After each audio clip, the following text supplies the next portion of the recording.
Herzlich willkommen zur 10. Folge von Digitale Optimisten. Ich bin Alex und ich stelle dir in diesem Podcast die Elon Musks, Mark Zuckerbergs und Steve Jobs von morgen vor. Das ist die Aufzählung, die ich schon ein paar Folgen verwendet habe, aber vielleicht sollte ich in Zukunft auch von den Marissa Mayers, Arianna Huffingtons und Sheryl Sandbergs von morgen sprechen. Denn heute spreche ich mit meinem Gast über ein Thema, das in den USA seit mehreren Jahren heiß diskutiert und verhandelt wird: Diversity. Genauer gesagt Gender Equality und noch genauer gesagt die faire Beteiligung von Frauen und Männern in allen Positionen und vor allem in Führungspositionen. Das Thema ist besonders relevant in der Tech-Industrie und jeder Großkonzern wie Apple, Google, Microsoft oder Facebook hat sich zum Ziel gesetzt, mehr weibliche Stimmen in verantwortliche Positionen zu bringen. Das klappt aber bisher noch nicht überall. Zwar sind die CEOs von IBM und YouTube, die CFOs von Alphabet und Microsoft und die COO von Facebook schon alle weiblich, aber laut Statista sind nur etwa 30% aller Führungspositionen und rund 20% aller Tech-Jobs bei den großen amerikanischen Tech-Firmen mit Frauen besetzt. Für Startups sieht das Bild ganz ähnlich aus und auch in Deutschland rückt das Thema immer mehr in den Mittelpunkt. Grund genug, dass ich mit meinem heutigen wunderbaren Gast darüber spreche. Mein Gast heißt Cadran und sie ist die Gründerin von Elpha, einer Online-Community für Frauen in der Tech-Industrie. Cadran ist mit Elpha Alumni des Y-Combinators, der wahrscheinlich bekannteste Startup-Accelerator der Welt. Und sie hat Großes vor, denn sie möchte aus Elpha das bessere LinkedIn für Frauen machen. Cadran hat wie viele meiner anderen Interviewgäste einen sehr interessanten Weg hinter sich, der eben nicht super gerade von Elite-Schule über Elite-Uni zu Elite-Startup geführt hat. Sie berichtet von ihrem Erweckungserlebnis als junge Programmiererin, bei dem sie zufällig erfährt, dass ihr männlicher Kollege auf dem gleichen Level und der gleichen Seniorität mehr verdient als sie. Umso beeindruckender, dass sie dieses negative Erlebnis in etwas Positives verwandelt hat, denn sie möchte, dass in ihrem Netzwerk Frauen anderen Frauen helfen, solche und andere Situationen zu lösen. Aber nicht nur das, denn du wirst im Laufe des Gesprächs sehen, was für ein enormes Marktpotenzial hinter ihrer Idee steckt. Am Ende der Folge packe ich wie immer die 3 Sachen, die ich aus diesem Gespräch für mich gelernt habe. Mehr Infos findest du auf digitaleoptimisten.de/podcast/Cadran. Wenn dir der Podcast gefällt, dann gib mir 5 Sterne auf Apple Podcasts, damit mehr Menschen diese Gründergeschichten entdecken.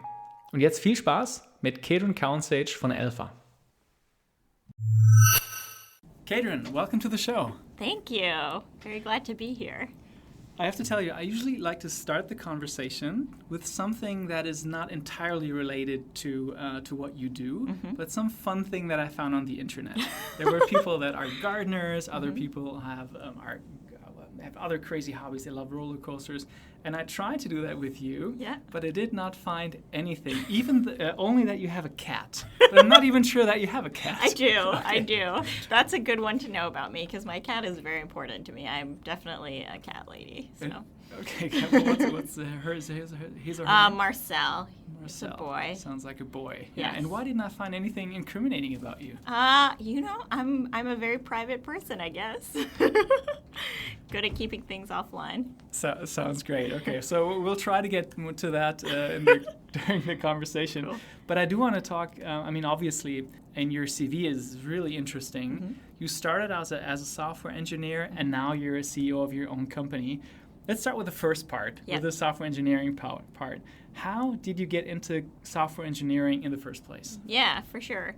Well, I think most concretely, I was a biology major in college when I first started, and one of the requirements was I had to take a CS class or I don't remember something else, and so I opted for the CS class, and I just really, really loved it. I thought it was the greatest. Just so fun, really interesting, loved that it was super logical, and so I pretty much immediately picked up computer science as a double major, kept biology, which, doesn't totally make sense at this point.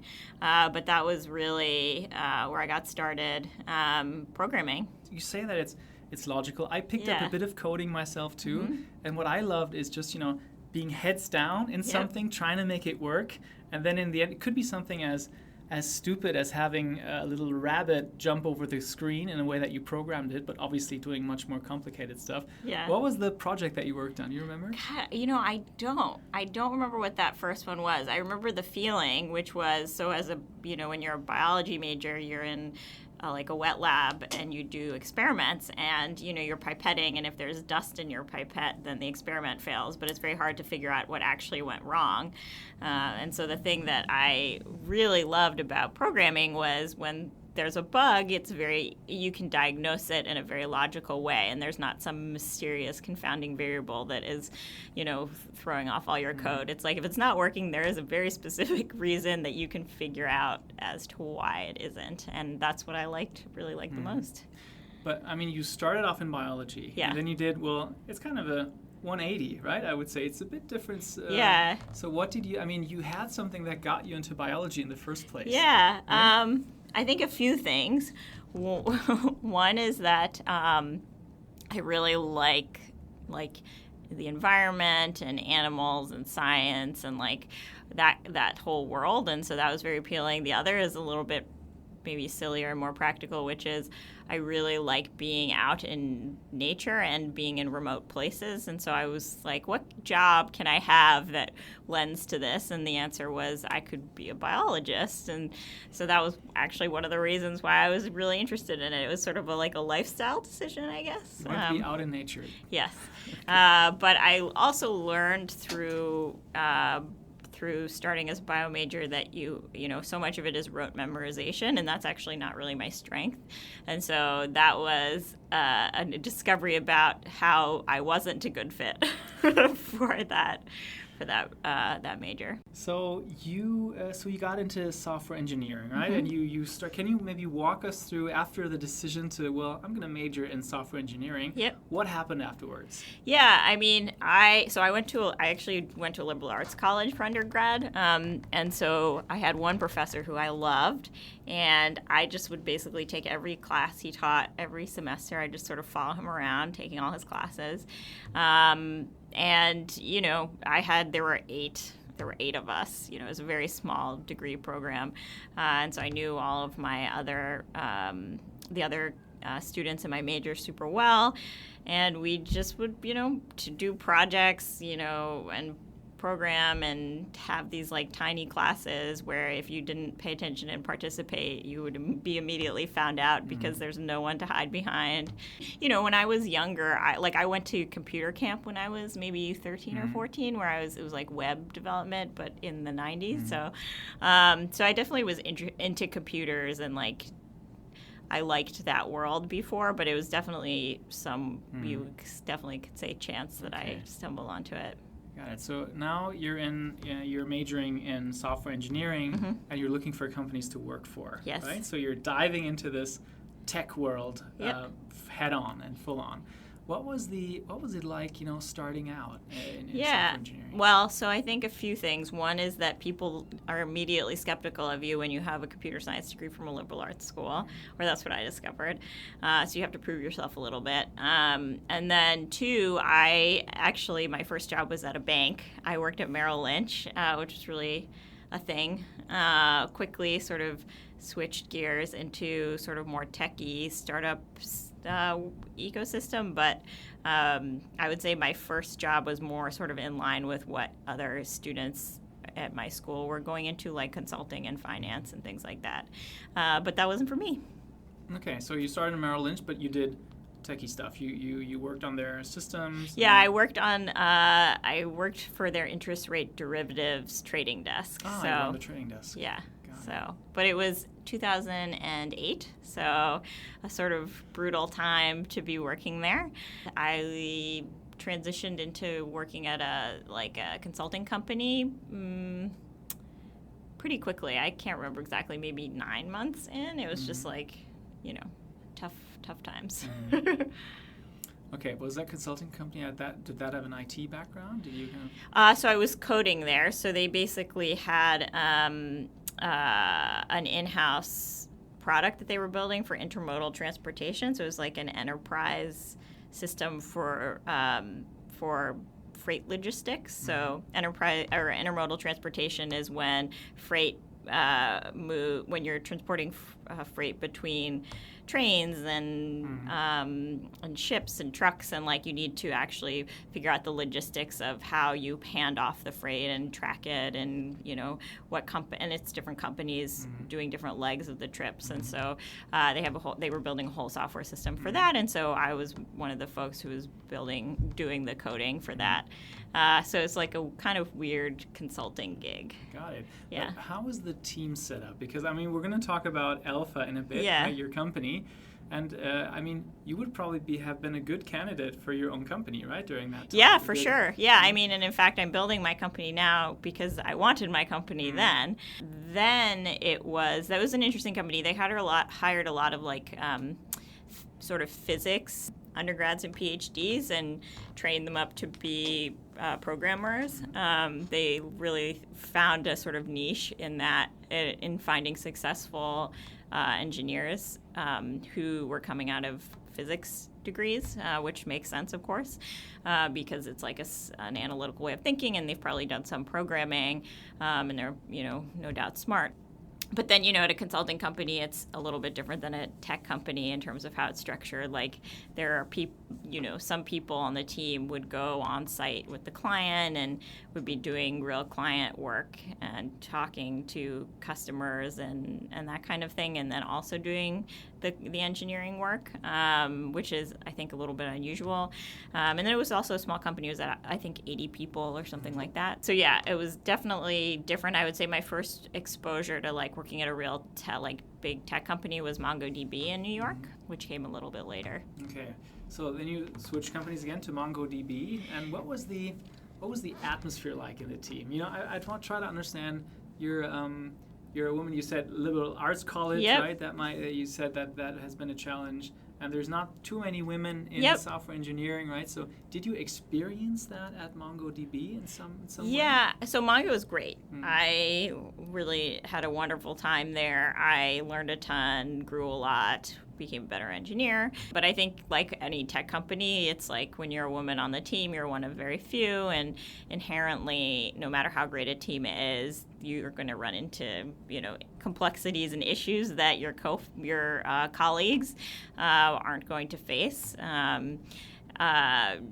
Just by the nature of the fact that you look different. And so, I think there's all sorts of things that go on. And this went on, it wasn't specifically there, but, at pretty much every company I was at where it was, you would have things like people would assume that the guy sitting next to you was the one who wrote the code and knew what was happening, and they would go to him and ask questions, or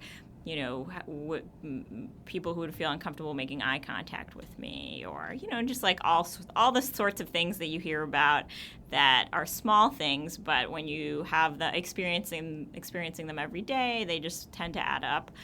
And then, at one point I discovered that I was being paid less than my colleagues, and that were on the same level as me, that were men, and that was a difficult moment. And in all those moments, I didn't really have the network of other women who were at my level in engineering, and also who were a few steps ahead. And so, when I wanted a promotion, I didn't have the person to really go to talk to about that, and how to strategize about it, especially somebody who had the same sort of lived experience as me as a woman. And so I really wanted that. That was the thing that I felt was really missing for me, and I felt like I would be a lot more successful and also a lot more likely to stay in tech if I had that network. Yeah, I think it's such an important topic, I work also in the tech company for Google, and just the amount of discussions that is going on just shows that there is this inherent need for something to be a bit different. And I can only imagine the moment when you found out, or someone of your male colleagues told you, well, this is what I earn, and you have in your head what you earn. That must have felt really it's it definitely, it's a tough moment, and I think especially because it's hard to know what to do going forward, and you also then have a lot of, at least I felt very critical of myself, like, oh, I didn't do a good enough job negotiating. Does the fact that I'm being paid less have say something about my skills, you have all of these questions about it and no one to really ask. And so the reality is, like, most women deal with these issues, but it's not necessarily easy to find them and to talk to them about it.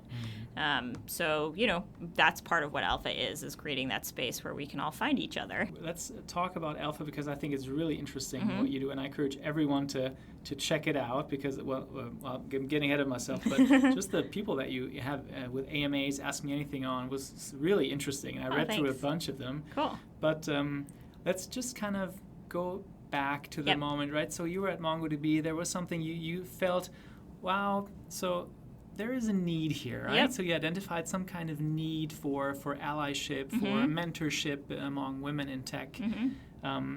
But now it's still a long way from that first moment of inspiration to actually doing it. Totally. Right? So can you walk us through that process? Yeah. So I think the first thing that happened was I started with some of my colleagues at Mongo. We started the first women coders group, and so we got a budget and we started going all to dinner together once a month. And we all had sort of worked on different teams at the company, but over a few dinners, it didn't take very long, we got to know each other really well. And immediately, once you get to know people, you start talking about really candid things, and you have this sort of real talk that you don't necessarily have before that. And so we started talking about some of these issues that we'd encountered in our careers and the things we were struggling with, and it was very, very useful. And we were able to provide each other with really practical advice about how to deal with different situations. And so the immediate thought there is, at least to me, being a software engineer, of course I should build software to make this accessible to more people and make it easier to find more people, and all of these things. And so it was just an idea at that point. But it was in my head.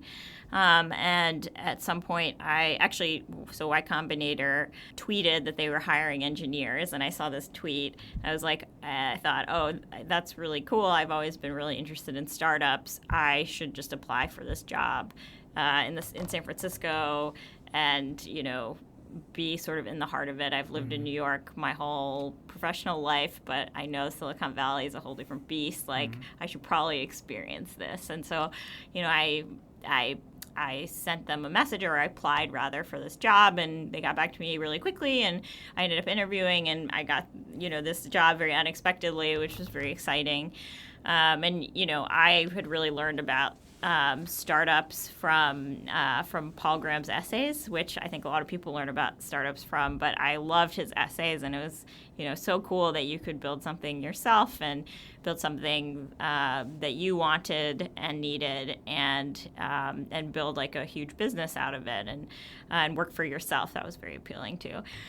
And so I think for me it was kind of a no-brainer that, because I had always been a little bit interested in startups and thought, I would like doing this, I should go take this job and experience what Silicon Valley was all about. And so shortly thereafter I left New York, moved to the Bay Area, packed up all my stuff, and moved to Oakland, and started my job at YC. And so I was, sort of in the heart of it, really sort of a funny culture shock. Just, obviously New York and San Francisco are super different, great cities, but very different.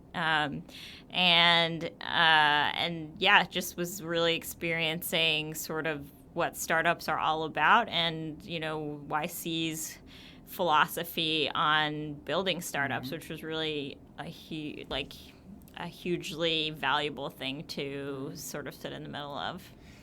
What I love about your story is that you started off with biology, right? Then you kind of moved into coding, banking, consulting, getting closer to actually living in the heart of the tech world. I know. And then working at Y-Combinator, which I think is very well known for its incredible value that's generated over time. and then doing the final step to founder, right? Yeah. So, and I think you developed the idea for what is now Elpha within Y-Combinator. Yep. Yeah, for sure. So, I worked at YC for about 3+ years as a software engineer on the team there, and so I had a day job that was all about building software for YC and the founders in the portfolio, and that kind of stuff. But on the side, I decided I wanted to actually build this network for women. And so, at one point I went to YC and I was like, hey, I want to experiment with this.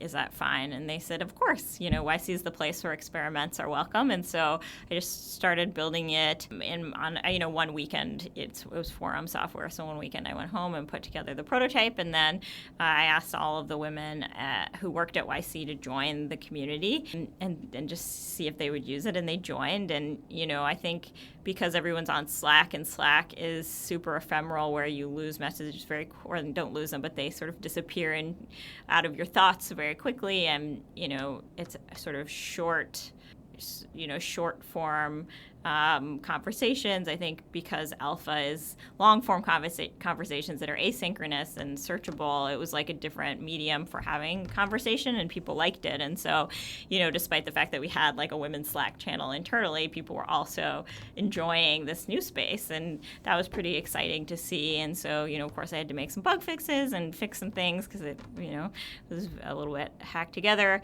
I then, because I was sort of validated that there were people who wanted to use this beside me, I then started inviting more women. And, YC was sort of the perfect place to do that because YC has this very strong network of founders, 5,000 or so, and also companies that all of those people have started, and those companies have employees. And so I started by inviting women who are founders of YC companies, and then getting in touch with companies and suggesting that they invite women that work on their teams to join Elpha, or it was called something else at the time. At the time, it was called Leap. And then I started reaching out to alumni groups at different universities and, active student groups, and saying, hey, we're building this new community for women in tech. You should join. So we just sort of started growing that way by building from there. And I think the biggest thing, I think especially because I started with the YC community, there was like a very clear shared purpose. Well, actually, at first there wasn't, and that was one of the pieces of feedback I got, that when you build a community, you need to have a very clear shared purpose about why everybody is there, what you want them to do there, what do you want them to talk about. And so making it very clearly a place for women to talk about the tech industry, their experience in the tech industry, that it was for women who are working in tech or aspire to if they're students. That was sort of the core of it. And having the women in the YC network as the foundation was important. Mm-hmm. So Elpha, just to sum up yes. what Elpha does, and I love this claim, it's the community where women in tech can talk candidly online. Yes. Right? And it's a wonderful website. It's a great layout, super easy to use. Thank you so much. You're an entrepreneur, right? Yeah. I think that's the term. You yes. have this idea, you get some support, yep. You build it up, you see some success, people joining, yep. but then you have to decide, am I going to do this for real yep. and put my benefits, my money, am I going to jump, or am I going to leap into being self-employed and running my own company, or am I going to stick with my more safe and maybe convenient role at YC? Totally. Right? And was there any moment where you said, this is it, I'm going to do it? So I think the hardest thing for me about this was that, a community product is free, right? And so when I had always imagined the kind of product I would build and the startup I would build, I always imagined it would be like some B2B product that had a very clear, monetization strategy where it was like companies just pay for this piece of software. And so building a community is quite different, of course. And so I think that was actually the thing that at the beginning I struggled with the most, where I was like, this is very different than what I had in my head. I need to like dig into what the monetization strategy is more. And I think because it was so different than what I had in my head is like the right way for me to do it, for me to do a startup. I was a little slow to sort of make the decision. Mm-hmm.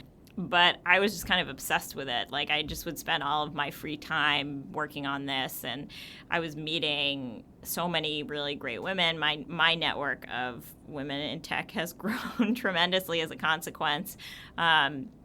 And I started to hear really cool stories from the community, like, one member emailed to say I was raising an angel round, and I found my first angel on Elpha, and then she introduced me to these others, and before you know it, like, because of Elpha, this had snowballed, and I was able to actually raise the round of funding I was looking for, and so I was like, that's very cool. Yeah. But that was already after you made the decision, right? No. You were already? Yeah, okay. I was already. No. So I built Leap at YC for about 2 years. Mm-hmm. I was there for a while building it on the side. And so I started to see these success stories while I was there. And I just was, continuing to sort of work on nights and weekends on it. And yeah, those success stories were sort of, I think the mix of those success stories feeling very obsessed with this thing I was building, and being like, of course, there is a very clear way to monetize this, were the sort of the three pieces that really pushed me over the edge. And you got some money, right? You got some funding, so that's... Yeah, so basically what happened was I, was having, I guess there's no better way to say it than some angst about, like, going and doing this full time. I just got to a place where I was like, man, I just am ready to do this. Like, I want to be doing this full time, devoting all of my time and energy, not splitting time between, work at YC, even though work at YC is totally great and, wonderful. It's just, I was ready to. And so I approached YC and said, hey, I would like to actually make this a startup. Here's how I'm thinking about it. And they said, great. You should spin out of YC. This should be its own startup. And then, we talked about funding, and they funded it for the summer 19 batch. So, it was a crazy period. Got it. Yeah, it certainly sounds like it. And yeah. I think it's really cool that you decided to do it, because when you introduced the way that where the idea came up, yeah, I think I'm a male, I'm mm-hmm. a man in the tech world, so it's sometimes not that easy for me to talk about it, but I can only think from talking to people, women in tech, mm-hmm. that this is something that is not just limited to Y-Combinator or where else, but I think everyone could profit from totally having someone on your side, maybe guiding a bit, being a mentor. Mm-hmm. So I totally, I think it's a great decision that you did it, right? And congratulations. Thanks. And where do you stand now with your company? Yeah, so it is interesting because it is at times a lot like communities you think of like Reddit, but at times quite different because of the fact that our goal is to have this really high quality user base of like very talented professional women who work in the tech industry. And so because it's a very sort of specific user base, the software and sort of our expectations about how people are going to use it is a little bit different. It's not necessarily, it's not anonymous users who are casually commenting and posting pictures online. It's women who are using their real identities, who are, software engineers at Tesla or product managers at Airbnb and things like that, who are, contributing real insights and things like that. And so I think because of that, then this is still a work in progress, just sort of thinking about how you think through acquiring those users and the fact that, there's 500,000 female engineers or so estimated in the U.S. And so, it is, while there are many, it's still a subset of the broader community. And so how do you acquire them all? How do you make sure they have this incredible high quality experience on the site and that it feels like the place for them? Mm-hmm. And how do you continue to provide value to them over time and, engage them because they're super busy. So. Mm-hmm. Yeah, let's dive into all these aspects because I'm really curious about exactly that. I think First off, when you to the previous question, have you ever been compared to Mark Zuckerberg? No. Because when you thought about it this way, I mean, he started in Harvard, right? Yep. He spun it out. It's true. You were in Y-Combinator. It's you true. Spun it out, but Yes. I don't want to compare you to Mark if you don't like to. No, I mean, Maybe I the success. accept that. That seems like, I think it's great. Okay. But how many users do you have on your site?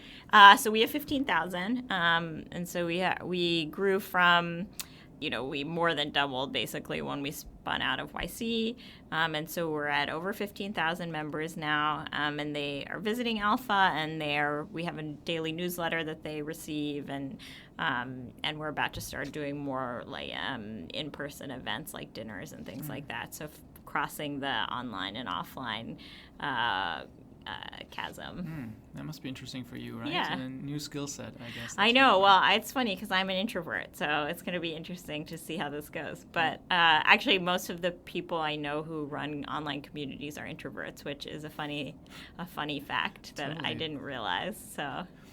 So let's start I'm interested in all the things that you raised. Let's start with the first thing. Mm-hmm. So you had a bit of an advantage, I would say. Yeah. You were in Y-Combinator. Yep. You had a great network that you could reach out to.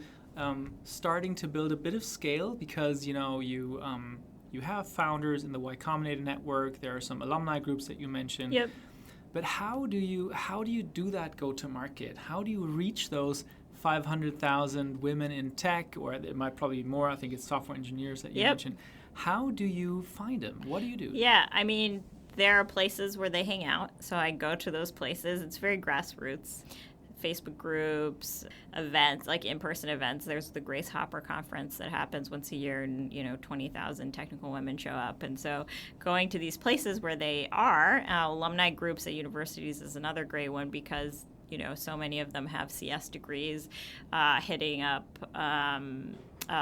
coding schools, talking to like women's groups at companies. Like these are all the places where our users are. So I think it's just thinking about where are they, how do we find them, and then basically articulating the value proposition in a way that is appealing, that makes them want to sign up. But so you identified, let's say, an alumni group or a coding camp. Yep. You actually go there physically and have a talk, or how It depends. I've done that. I have also just email. Like I just will strike up an email conversation with whoever is in charge of the listserv and say, this is what we're building. Do you think this would be interesting to your members? I think very often you need to think about what value you're providing to them. It's super easy to pitch why it's good for you, but you need to really articulate why it's good for whoever you're emailing and it's good for their members. Mentioning that it's free is very helpful. So that's a pitch we've honed over time, and it changes depending on who the group is. If it's a student group versus if it's mid-career engineers versus if it's super senior executives versus if it's founders. There are all very good reasons why they should all join Alpha, but of course those reasons are different. And so just making sure you're really speaking to the needs and the problems of whatever the group is that you're talking to, having that kind of user empathy for whatever the cohort is. So getting to know the folks who are in charge of those groups, making sure they are really knowledgeable about Alpha, that hopefully they're on Alpha so they understand the value that could be there for their members, and then they spread the word hopefully, and if I'm allowed, I'll share the site myself. So in Facebook groups I can post. So yeah, just getting the word out that way, and then I do talks, not super often, but I do that sometimes, going to events where there's a lot of women in tech, and handing out materials or just kind of doing all the things. Mm-hmm. Yeah. So do you do any scaled paid advertising at this point? No, we haven't done any paid yet. We may experiment with it. I have no idea how effective it will be. Mm-hmm. So it could be really great. I don't know. Mm-hmm. But so far it's all been just sort of free word of mouth and us going out there and sort of proactively acquiring customers with our own time. But I mean, 15,000 people on the site without paying anything for marketing. Yeah. That's quite an achievement. Yeah. Oh, thank you. I guess that's true. I hadn't thought about it, but yes. Okay, so that's the way that you acquire users, Customers, right? the users, yeah. Okay, let's call them users. Yeah. Right now, I think the second thing, and you mentioned this before, is you have to. You don't need signed up members. You need active people. That kind of contribute, that ask questions. That because. That I would presume that is where the value is. Totally. Right? Being a mentor to each other. How do you foster a good culture of discussion in Elpha? I think one thing is the fact that I think it was actually very good that it started with a very small group of people who knew each other, and it first expanded kind of slowly because that gives the culture a little time to congeal. I guess it's a little similar to what you might think of at a company, where you start with a small group and they create the core foundation of the culture, and then as more people are added, you just need to be thoughtful about making sure that if you like the culture, making sure that culture is sustained, and that those people who were there creating it are able to sort of educate others about it, and create more folks who are spreading that whatever that thing is that works for you. And so, for us, we've had guidelines since the beginning, just about how people should treat each other on the site. Very clearly, super upfront about the fact that it's moderated. We try to moderate very lightly because we want people to be candid and we want people to be direct, but we also expect it to be constructive. So that doesn't mean being a jerk. Of course, being a jerk means different things to different people, and there's all sorts of cultural differences between different people about what is kind and what is not kind and all those things, and so it can get super complicated. But just a general sort of idea that when you're talking to people, you're either trying to learn, you're trying to help them, you're trying to educate them, you're trying to become more educated, coming from like these very positive places. And so that has really worked for us. We haven't had to ask too many members to leave.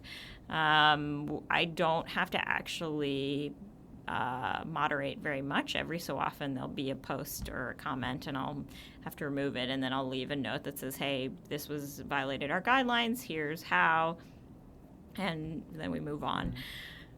We also have moderators who are they're just freelance. They basically the way they come to us is they're Elpha members that are sort of embodying the cultural values of the community, who are super engaged, and so we'll just message them and say, hey, do you want to do this as a paid job? And so we have 5 of them, I think 5, and they're really awesome, and they sort of help keep everything moving. And I think also, when people join the community, they really look to the existing culture and the existing behaviors to sort of inform how they're going to behave in this place. And so if it's very clear how people are expected to behave, and you have people who are really demonstrating it very visibly, then it makes it a lot easier for people who are new to sort of set their expectations around like what the social norms are in this space. Because like every social network has its own social norms. So I think the more obvious you can make your social norms, the better. Tell me about Demo Day. So you have 2 minutes to talk to 1,000 investors. Yes. And you have to get everything across: what you do, how you want to make money, how much money you need. And you said you're an introvert. Yes. So how did that work out for you? So I think a lot of people who do IC are introverts. So that's thing one. So it's totally fine. Actually, before I started a company, before I came to the Bay Area, I thought because I wasn't excited about being out there in the public eye and all these things, that I probably wasn't the right fit for being a founder, which is in fact very false. You can do it, it's fine. So yeah, you have 2 minutes. Fortunately, the partners at YC are experts at helping you figure out are experts at figuring out exactly what you should, what your story should be in those 2 minutes. And so you just work with them leading up to Demo Day to structure your pitch. And YC is sort of a formula because, the investors have to hear so many pitches. It's very helpful to them if they're structured in a way where they're used, like in a way that they're used to, so that they can collect the information easily, making it really easy for them. And so, typically the pitches have like a very clear structure, like you hit, 4 like big points about your business, and it depends on what your business is in terms of what points you highlight.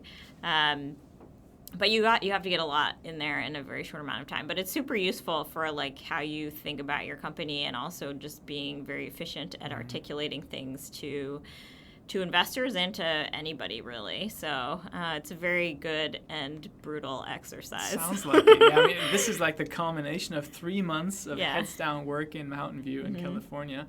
So you said there are 4 things to a good pitch in Y-Combinator? Well, it depends. So it depends on each company, but typically there's, a few different pieces you want to highlight. Like if you have a super stellar team where they have some amazing background that makes them very specifically the ones to build a company, you have a team slide. And if there is some huge new market opportunity that exists because of some new technology that didn't before or something like that, that might be a slide. So there's different points that you highlight sort of depending on your company and depending on the state of the world that your company exists in and how they relate. And there are some ones that are, like the 2 I just mentioned, that are a little more common, like those pop up for different companies.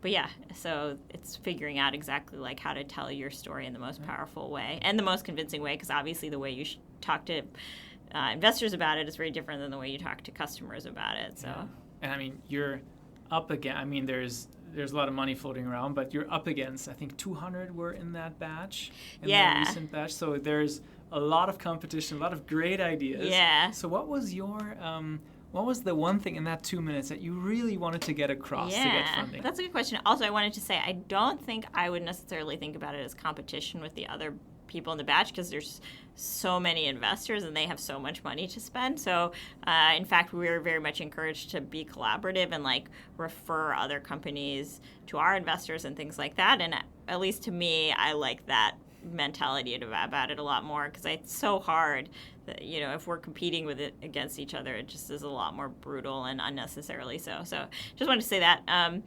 But I think the biggest thing is just being super clear on how this is a billion-dollar business, making it super obvious to investors that, the network that we're building is hugely valuable. Our business model, I haven't said this, is that we do recruiting, so thinking about it a little bit like LinkedIn, where companies can come to Alpha to hire more women, and just being really clear about the fact that these women, these members of ours, are just a hugely in-demand set of employees that are, folks that companies really want to hire, and that's a very valuable thing. So, I think that was the big one, because I think when you think of a community for women, it's not necessarily clear how you make money. Yeah, I mean, what a wonderful way to make money, because you don't sell, you actually create value for people, right? I mean, you have this community of women that are interested in their career, that are trying to foster an atmosphere where you can help each other, maybe just like in the Y-Combinator batch. And then you give them the company an opportunity to say, well, you are really interesting. Why don't you look at our company? We're looking for talented people. So that doesn't seem like that seems like a fantastic idea. Totally. The whole goal is to create a business model that is a value add for our members.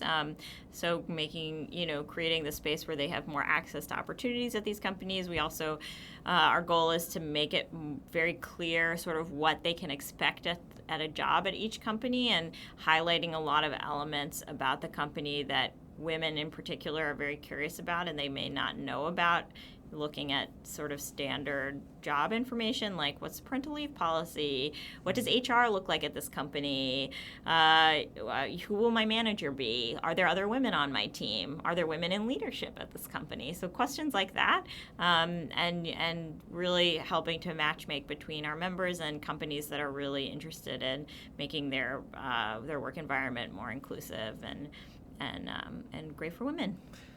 So this might be a very hard question, Yes. right? But from your experience, I mean, the things that you mentioned before, what, I mean, this is very hard to generalize, right? But is there anything in particular that you learned from, working with companies and with these, with women on your platform that your users are really interested in, that they really want to know before switching to something else? Is there one thing? Are there three things? Yeah, I mean, I think there are a few. I think one that's a trend that we all are aware of is remote jobs. I haven't looked for a job in a number of years, so it's very different now than it used to be, where 75% or something like that of companies are remote friendly, and our users are definitely very interested in remote jobs. I think that's actually a huge value add. I'm not the first to say this, a huge value add for women, because it makes your schedule a little more flexible, and if you have dependents and things like that, then it's a little bit easier to manage all of those responsibilities. So that's one. I think the piece about knowing whether there are women in leadership, that's not surprising to me, but it's something that women really care about, and is something that women want to know about when they're thinking about joining a company, and whether there'll be other women on their team. I think it's very hard. If a company doesn't think about diversity early, then they will end up with a team that is super homogenous, where either everybody is white and or everybody is a man. And as soon as you are in that situation where the team is greater than 10 or 15 people, whatever it is, it gets so much harder to hire somebody who looks different than that existing set of employees, because the person who you're considering or you want to join is going to be super skeptical. They're like, oh, I'm going to be the first, and that is not a super appealing position for a lot of people. And so that's something that a lot of women are want to know about in advance, and it will be a factor in their decision. I like this company, but the entire engineering team is men. Do I want to be the woman who joins and then has to teach the men on this team about all of the things they should be adjusting in order to make this a work environment that's friendly to more people? And so that's it's a burden that you very likely take on if you're the first woman to join a team, and so women are very thoughtful about that as part of the equation when they're thinking about a job. And so having that knowledge up front, and if you are a company that has many women on the team, that's a huge incentive for other women to join, and it's not necessarily obvious when you see a job description whether that's the case. And so if you're able to sort of demonstrate to potential employees that, hey, there's 5 really fascinating, cool women on this team that you're going to get to work with, here they are, you can send them a direct message on Elpha. That's an extra bonus. So. And do you source these information about the companies from your users too? So the profiles we have our companies write. So when they partner with us, we give them a set of questions that they have to answer as part of their profile on Elpha. So it's an investment of their time. And then we also actually have just started to experiment with something. We have a survey where our members can rate their companies from 0 to 10, 0 being terrible for women, don't work here, and 10 being amazing place for women to work. And then there's free text where they can say why they rated their company like this. And so we have over 1,000 submissions, and we have hundreds and hundreds of free text responses. And so we're actually in the process of sort of processing this information and figuring out what insights we can sort of gather from both the sort of NPS style rating, but then also how does the free text correlate? What insights from free text can we pull out? NPS as Net Promoter Score. Yeah. But I mean, that's interesting, because now you are, this is, by the way, this could be really interesting for companies as well, right? Totally. To understand what's actually, obviously providing for privacy and stuff. Yeah.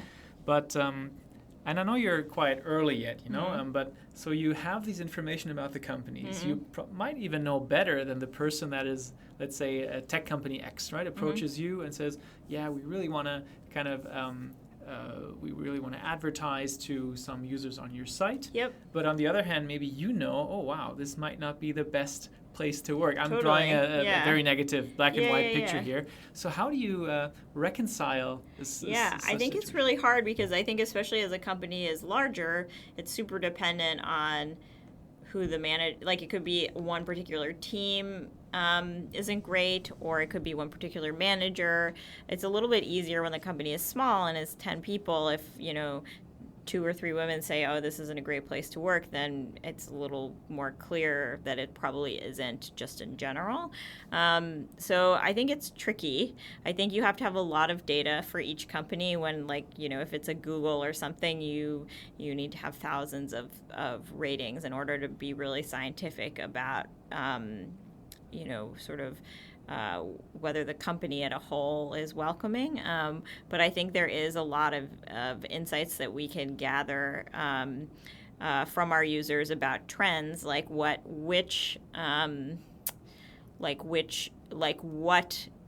feedback correlates to a higher score and what feedback correlates to a lower score. And, are companies that are greater than 5,000 people, do they score better than companies that are less than, so some trends like that. But then, it will be very useful to have, even though it's not at the scientific level of data collection, I think it will be useful to have these data points about companies that we could potentially partner with, because, of course, if we see, so many women on Elpha are saying this is an excellent company, that's one we want to partner with. So we can go connect with them and work out a relationship with them. So we're definitely eager to partner with companies that our members think are great. And in fact, a lot of the companies that we're working with now have come to us through referrals from our members. And so that's something that has been, great as well. So you get a bit of a snowballing effect. Yeah. That's great. You have basically 2 goals, right? You have a 2-sided market now. Mm-hmm. On the one hand, you want to have your community to probably you're going for a daily active users or a monthly active. That might be a metric or engagement in some way, I would suppose. Mm-hmm. And then you have the advertiser side as well. Mm-hmm. And you just mentioned it's all you at the moment. Mm-hmm. You're raising money, so that might change, over time, hopefully.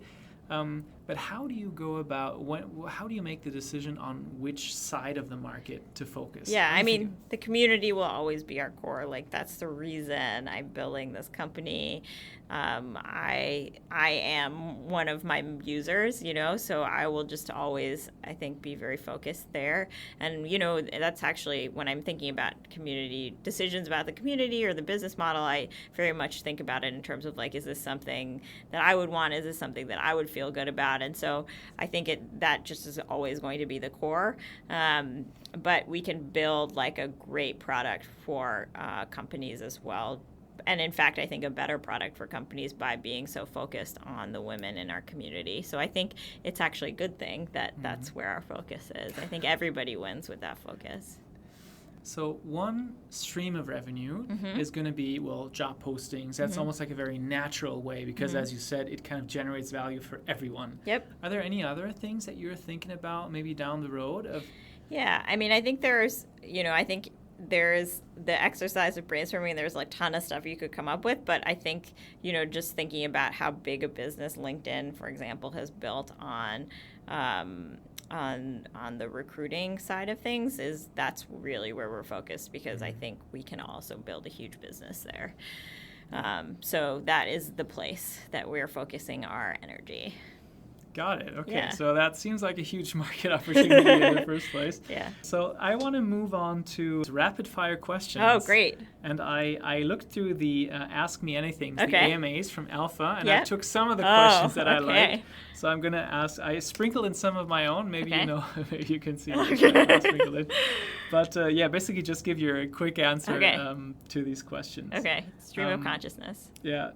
And some might be easier than others, right? Okay. The first one I think is pretty tough. Did you find that there was a lot of pushback from investors who didn't get the vision of an all-women's network?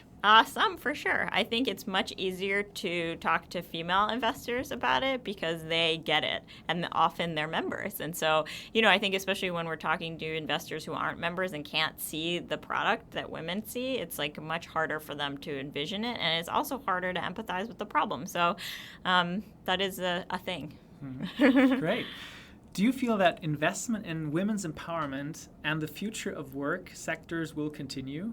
Yes, definitely. I think that those are related because they're, almost 50% of the workforce is women in the U.S. and it's growing.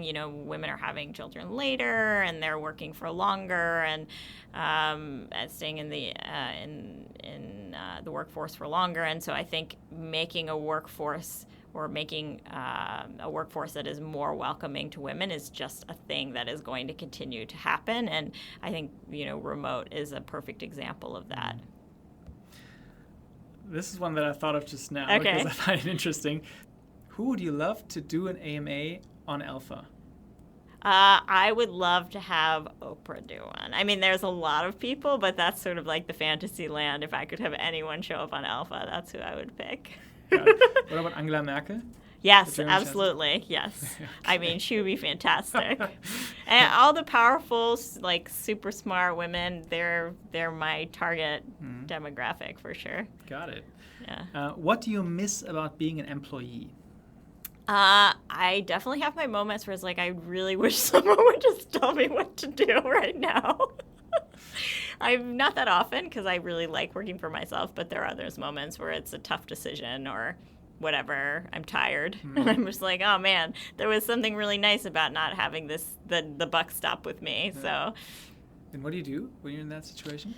Well, hopefully I can just take a moment to go for a quick walk and clear my mind. I try to, if I'm feeling that way, to sort of pause, go do something else, and then come back to it. That's how I approach programming too. I think if you get stuck in like a moment where you're feeling something negative, then it's a waste of time. So let's say you've acquired $1 million, right? Everything's fine. Who is the first person you're going to hire? What are they going to do? Good question. So I probably am like every other startup where I will hire an engineer, someone in addition to me to do programming work. I think other things that are maybe not as, well, for some it's true, but things that are really important to Elpha are the community management and then also content. So we do we work with a lot of women in the community to write content, like expert content about their work and their expertise and things like that. So having a person who's dedicated to that. Mm-hmm. East Coast or West Coast? Personally or for Elpha? Well, you decide. So that's tough because I'm an East Coaster and I love the East Coast, but I think the West Coast is for Elpha. Okay, got it. That's where, there's a lot of investor money in the East Coast. And also, right? I mean, I think, so many of Elpha's users are in Silicon Valley, and it's in a very important hub. Though New York is too, so. Not sure about the next question. I'm still going to ask it. Okay. What would you say has been the most powerful way for you to grow your community outside of the Bay Area?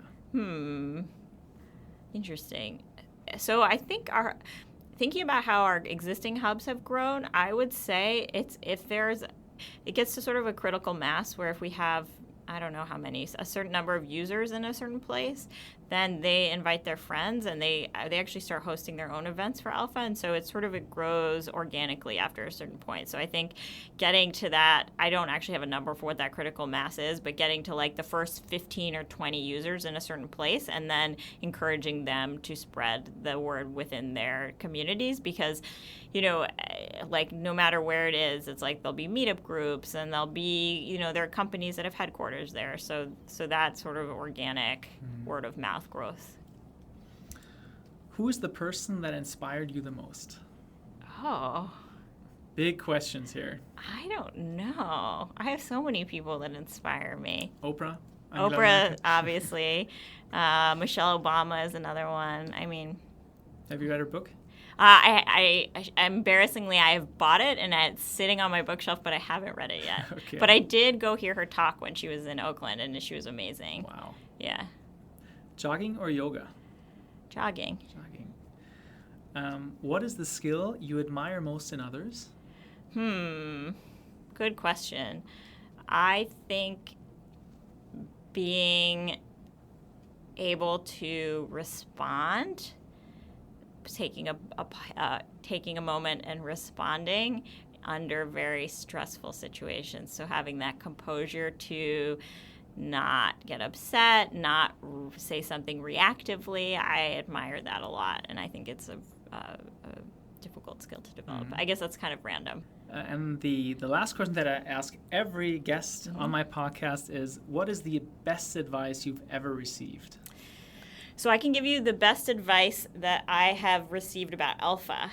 Yeah, does that sure, count? Of course. Okay, so I think the thing that I found most useful is the advice that you should focus on innovating on at most 2 or 3 things. So, Elpha at its core is a forum. We don't need to make the forum look totally different in every way and try all different social experiments. We need to choose a few areas and focus on innovating there, and then the rest of the software and sort of the way we do things, we should be using sort of the playbook for what works for all these other companies. So it's a good one in terms of focus and execution. Great. So that was my rapid fire questions. Awesome. I really enjoyed talking to you. Yeah, this was I great. think we talked a bit about, your past, the way that you gradually morphed into the heart of Silicon Valley and becoming a founder.